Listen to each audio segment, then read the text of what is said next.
Selanjutnya, bagaimana cara kita memungkinkan pengiriman pesan dari divisi IT menuju divisi finance?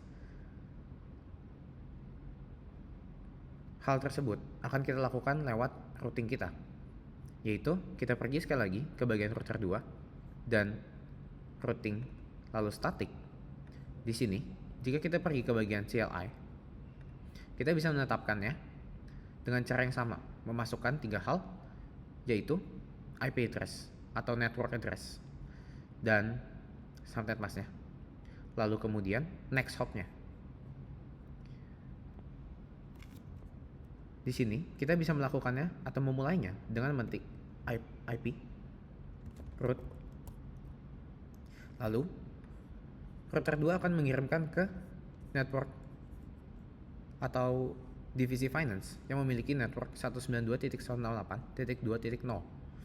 Maka kita akan mengetik 192.168.2.0 dan subnet masknya yaitu 255.255.255.0 dan next hop address-nya adalah 192.168.11.1 yaitu serial 3.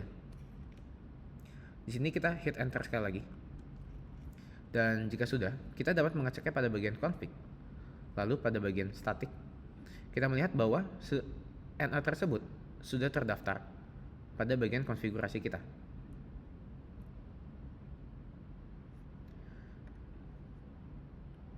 Begitu juga sebaliknya. Pada divisi finance, kita juga perlu melakukan hal yang sama, yaitu kita klik icon routernya, lalu pergi ke bagian CLI. Karena di sini masih dalam interface, saya akan exit. Lalu kita akan mulai mengkonfigurasi atau static routing dari router 1 menuju router 2, yaitu IP root. Network tersebut 192.168.3.0, subnet masknya yaitu 255.255.255.0 dan next hop address-nya yaitu 192.168.11.2. Jika sudah, kita bisa hit enter saja. Dan sekali lagi, kita akan mengeceknya pada bagian config, lalu pergi ke bagian static, dan di sini kita sudah melihat network address tersebut sudah terdaftar. Sekarang, pengiriman pesan dari IT2 atau divisi IT sampai ke finance 2 atau divisi finance sudah bisa dilakukan.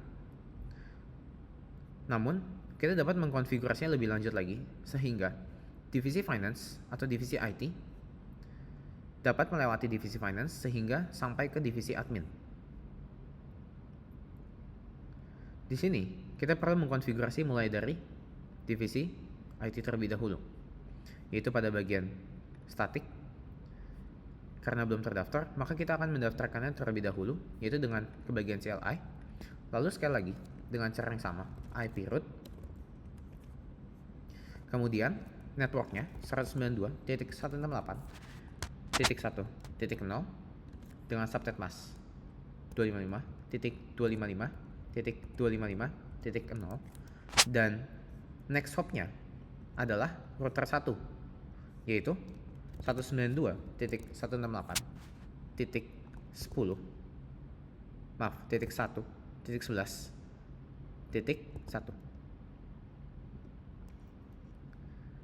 Jika sudah, kita dapat mengeceknya terlebih dahulu.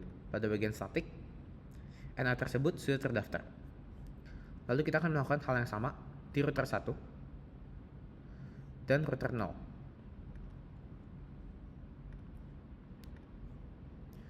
Pada router 0, NA yang terdaftar hanya NA dari 192.168.2.0 atau divisi finance. Sekarang kita akan menambahkan divisi IT. Lewat CLI, kita pergi sekali lagi atau mengetikkan sekali lagi IP root 192.168.3.0 yang dimana ini adalah alamat dari atau NA dari divisi IT. Lalu dengan subnet mask 255.255.255.0 dan next hopnya yaitu 192.168.10.2. Kita hit enter, lalu kita pergi ke bagian config dan kita melihat pada static NA tersebut sudah terdaftar.